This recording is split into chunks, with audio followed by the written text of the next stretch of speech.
Hello everyone. As you already aware, due to the COVID-19 pandemic, we will continue our lectures via the online platform. Office hours will be provided, so you can ask any question regarding to courses that we will cover. And the most important thing, stay safe by staying home and let us know if you have any unexpected symptoms, okay?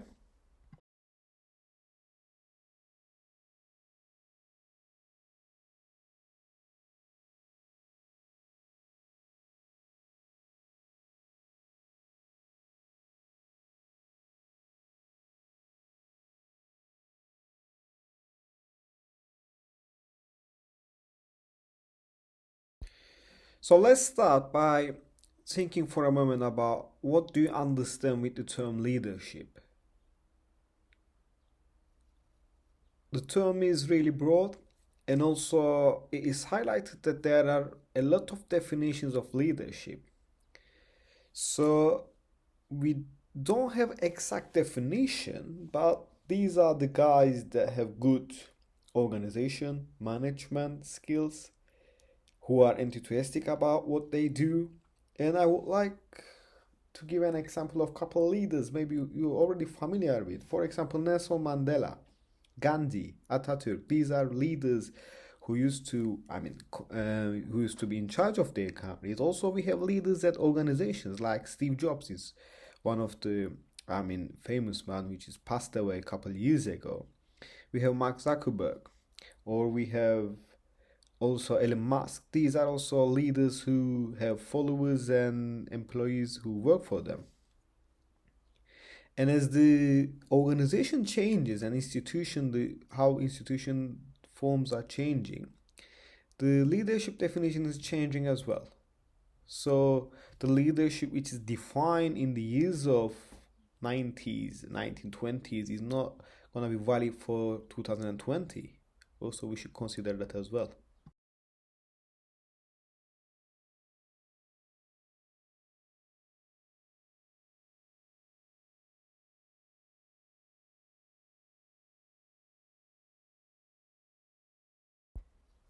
So if we move on, in the past, leaders were thought of people in position of power and authority, and those people used to use their power and authority, and they used to influence in order to achieve some goals or objectives. And the leader role was to come up with good ideas about the direction that group should take. So showing the direction or the next step. Then decide on a course of action or goal to be accomplished. In other words, provide a task. And lastly, to exert his or her influence or control moving that direction.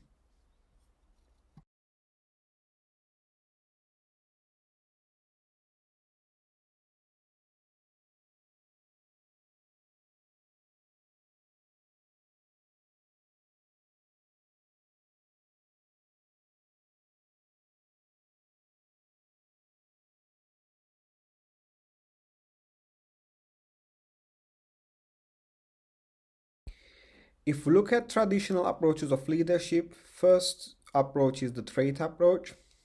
And by this, the leaders address the question of what constitutes effective leadership based on the characteristics or the traits which are associated with successful leaders.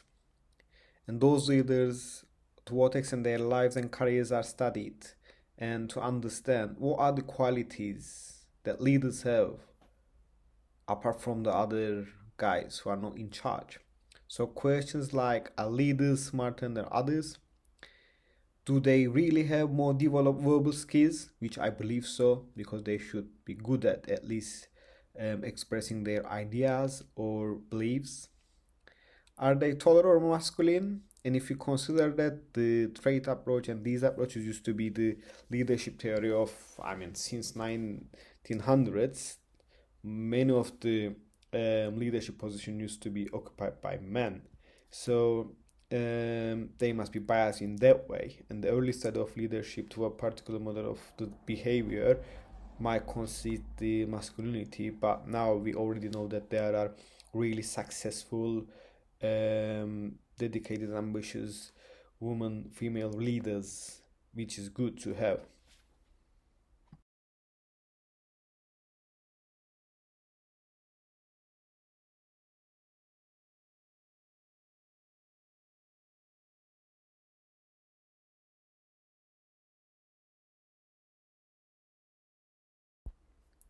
Then we have the behavior approach. And as the previous model has some limitations, the researchers focus on, instead of focusing on who leaders are, what they do, their behavior. And this is called the behavior approach. And during the late 1940s, the researchers at the Ohio State University undertook a series of studies regarding to leadership behavior. And they based their work on questionnaire. You know what questionnaire is. They ask people about the behavior that their leaders perform.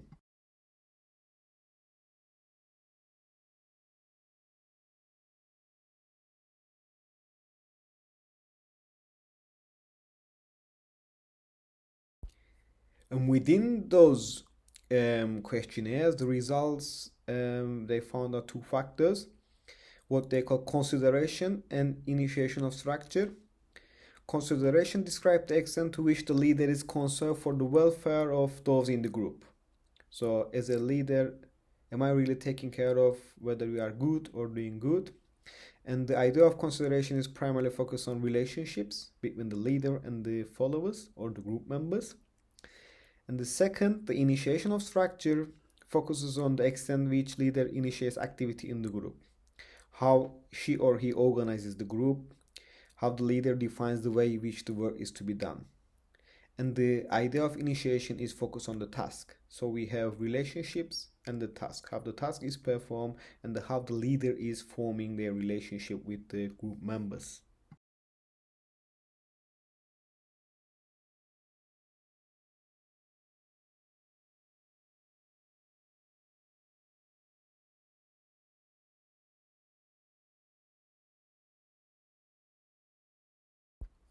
Then we have the contingency approach for the leadership, and this approach assumes that understanding requires consideration of both leadership characteristics, the traits or behaviors, or a combination of both in this situation. So we have theories such as managerial grit or the situational leadership, and these suggest that different situations require different styles of leadership. And correspondingly, that leaders need to be able to understand the key characteristic of the organization they lead and then adapt their own behavior to fit the situation. And there is an approach thinking global and acting local. It is a word used by the leaders or managers. You should be aware of the trends and the global aspects, but also you should focus on the local side, what is going on in the organization, what are the dynamics within that company or within that institution that I belong, and you should act accordingly.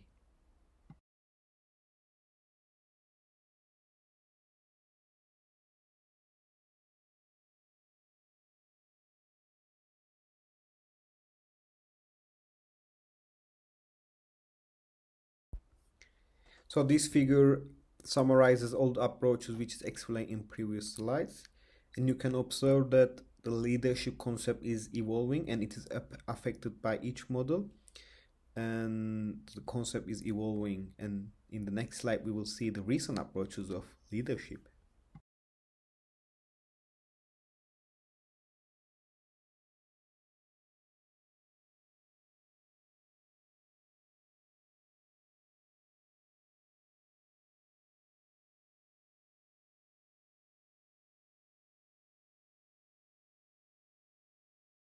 So when the modern contemporary approaches to leadership is checked, we can observe that from the skills, it is shifting, the leadership definition is shifting to skills and competencies. So there continues to be considerable interest in defining the characteristic within the successful leadership. But it can be observed that there is an interesting switch or twist in this approach, and significantly there is an increase to describing the traits of leaders. Instead of that, the scholars are now focusing on the skills, competencies, and strategies according to successful leadership. And various writers develop different lists of traits, competences, or skills required of leaders. You can also think what are the competences or skills a successful leader should have in recent era.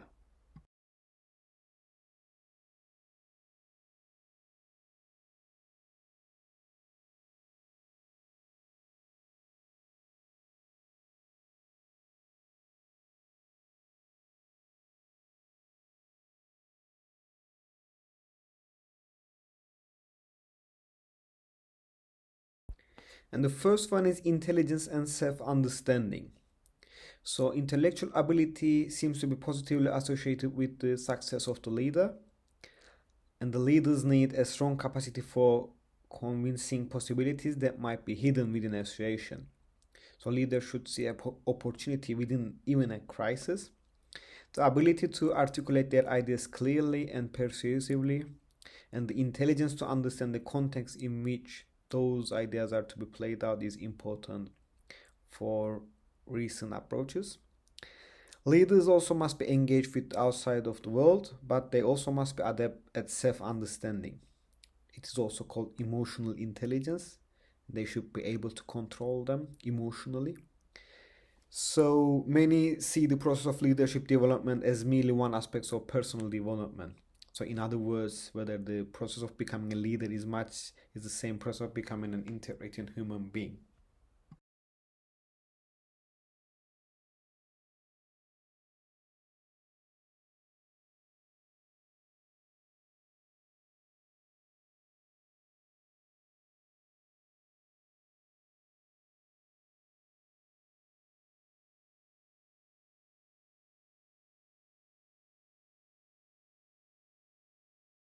Okay, we know that they have self-confidence because they are trying to innovate or impose or create something new which has never done before. So for example, we have a picture of Elon Musk who's dealing with space travel, or Tesla cars you're already aware of.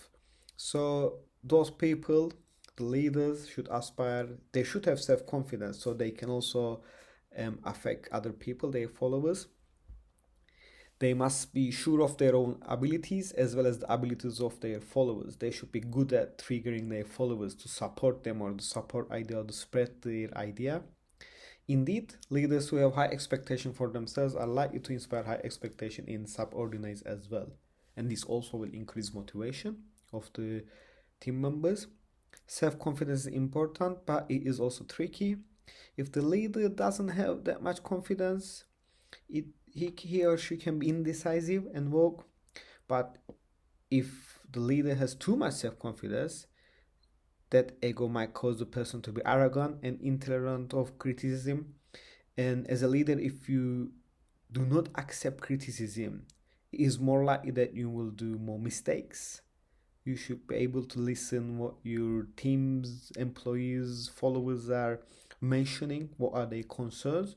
So confidence is important, self-confidence is important, but too much of it can also create problems for the leaders.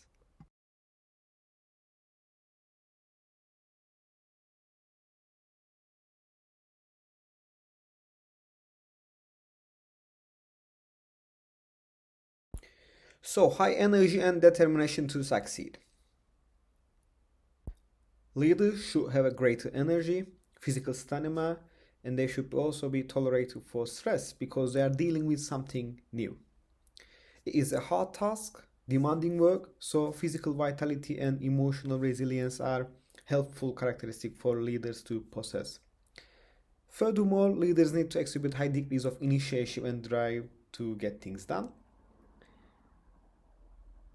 They not only must be willing to commit to putting long hours, but also must make a deep psychological commitment to the task. And you already know the many of the successful leaders wake up really early in the morning.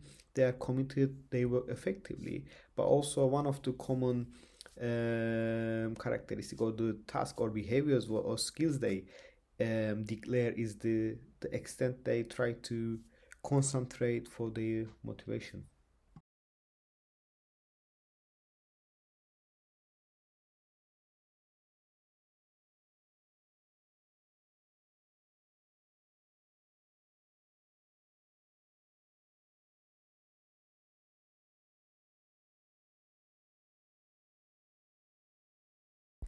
Creativity is another important skills for the modern leaders. One of the recent global study conclude that single most important attribute to future leaders will be creativity. So creative leaders invite disruptive innovation, which is an innovation which clears out the old technology and they have a newer one. Encourage others to drop outdated approaches and take balanced risk. They are open-minded, inventive in expanding their management and communication styles, particularly to engage with new generation of employees, partners, and customers. It is very important because the new generation of employees are really more, they have self-confidence, so they should be open-minded as a leaders. And I would like you consider a question: can you be creative in a bureaucratic organization? Consider that all the red tapes, the rules, and the procedures that you should be, need to keen on, the creativity will decrease, and bureaucracy will is one of the impediments of innovation and creativity. So you can think about this as well.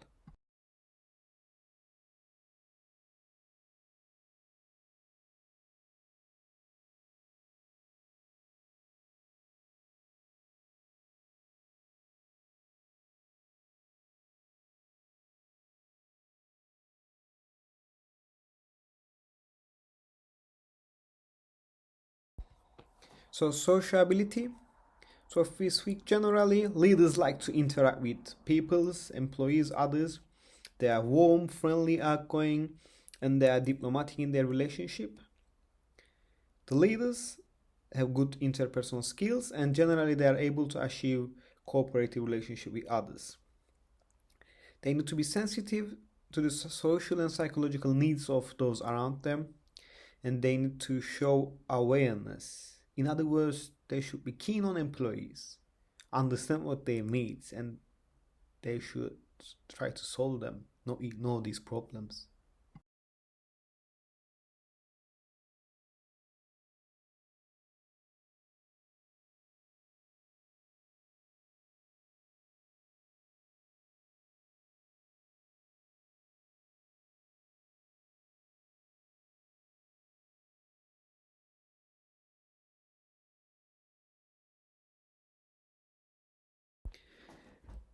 And last but not least, integrity.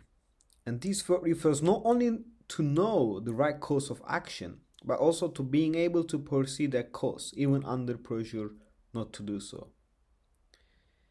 Look, if you look around, you can see many leaders or the guys in charge who are not really honest, who tell something but do something else, which is not good for the followers or the employees under them.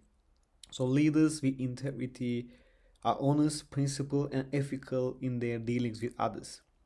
They should be trusted to do what they say and they will do and to follow up promises they made. So promise is a promise, so they should be taken care of. And also they will keep their commitments. And if you act with integrity, they command the respect of others who recognize their sense of responsibility. Most important, their actions will match their words. They will act in accord with their principle and will walk the walk.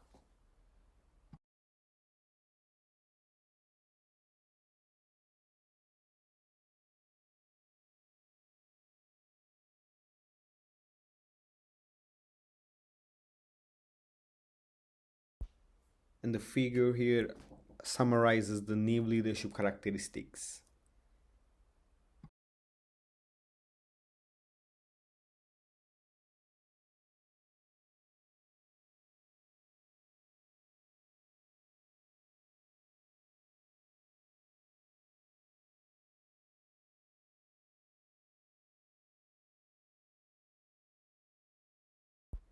One of the most powerful formulation of leadership in today's world, the idea of transformational leadership, and is a key concept which is proposed in a classic study by Harvard University political scientist James McGregor Burns.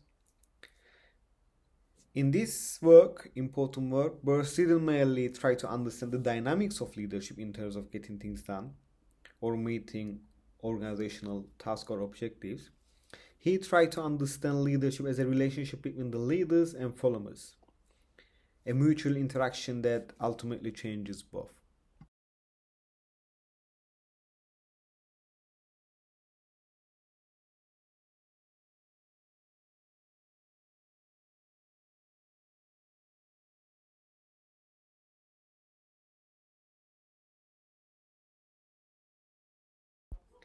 Burns started by noting that although historically we have been preoccupied with power in every organization and society, there is an important difference between power and leadership.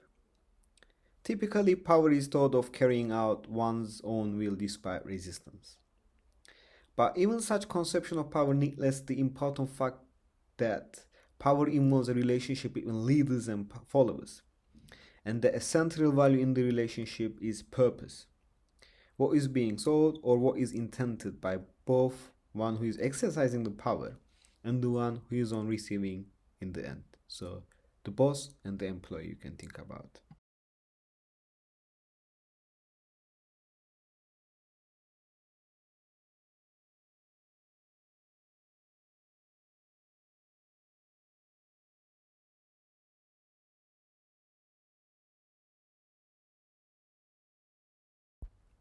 So in most situations, the recipient has some flexibility in his or her response to an attempted exercise of power.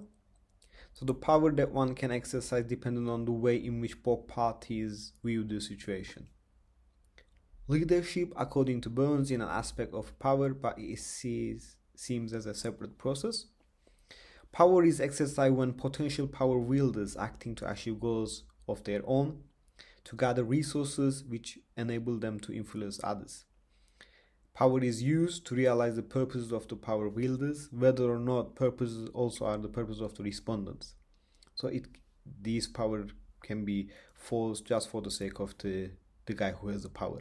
On the other hand, the leadership is exercised when persons with certain motives, purposes mobilize in competition or conflict with others, institutional, political, psychological, and other resources so as to increase the engagement, satisfaction of the followers as well. So the difference between power and leadership is that power serves as the interest of power wielder, whereas leadership serves both the leader's interests and those of the followers.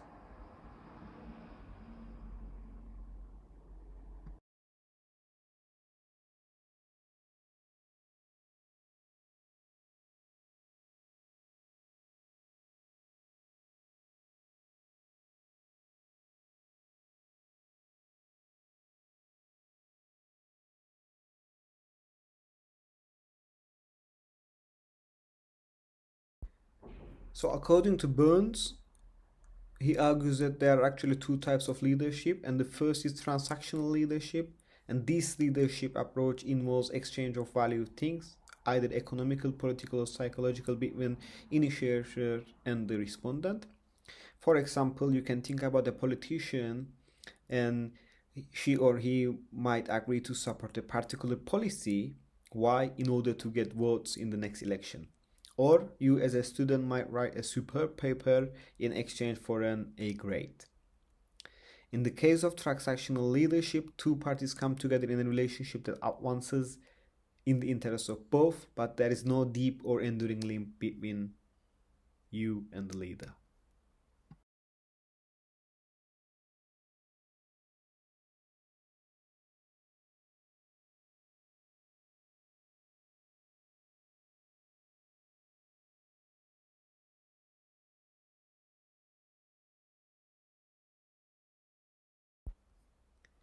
On the other hand, the transformational leadership occurs when leaders and followers engage with one another in a way that they raise one another to higher levels of morality and motivation.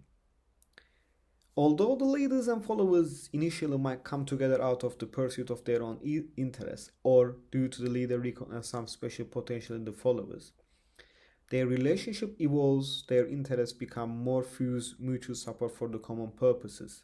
So they believe in something and they would like to work towards that goal. The relationship between leaders and followers become one in which both parties become mobilized, inspired, and uplifted.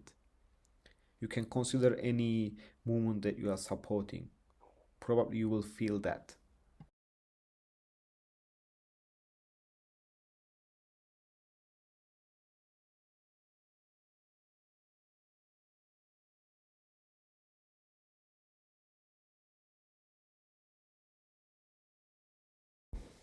In some cases, transformational leadership even evolves into moral leadership as leadership raises the level of moral aspiration and moral conduct of both leaders and the followers.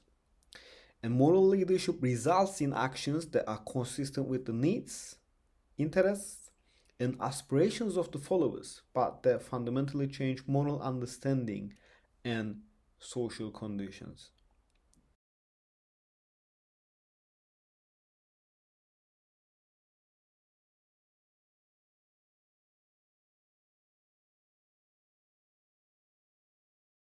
Okay, guys, now you have the what would you do questions. So, which leaders apply the described leadership behaviors or habits or the skills in recent COVID-19 pandemic? Can you name some or examples you can think about that you really like the approach or you didn't like that you don't feel that they didn't or they couldn't manage the crisis? And also think about that you are running an organization, you are head of an organization. What would you do if you were running an organization during the pandemic? Think about these questions and we will talk about them during our online chat session.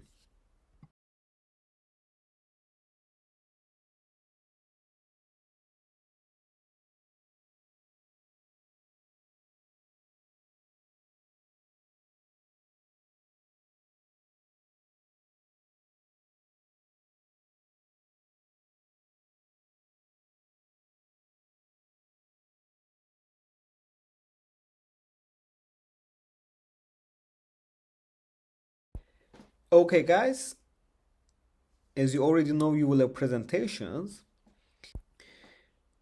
Either you will present online or in class, depending on the pandemic. You will have further information related to them, but it's better for you to have the information regarding to it. So you will have 5 minutes of presentations. You can check the academic workshop slides, which will help you to how to present effectively. We will go over them again. Don't worry. And within your presentation, you will introduce your topic, your research methodology, your aim of the research, which approaches you use, the findings, conclusion, and references. Dress code, formal. You will need to submit a soft copy of your presentations, and I will provide you on the Moodle submission link. The dates are also available for you on Moodle. So your student number, you can see which date that you are expected to present. There may be some questions from presentations, so it is advised that you listen carefully, okay?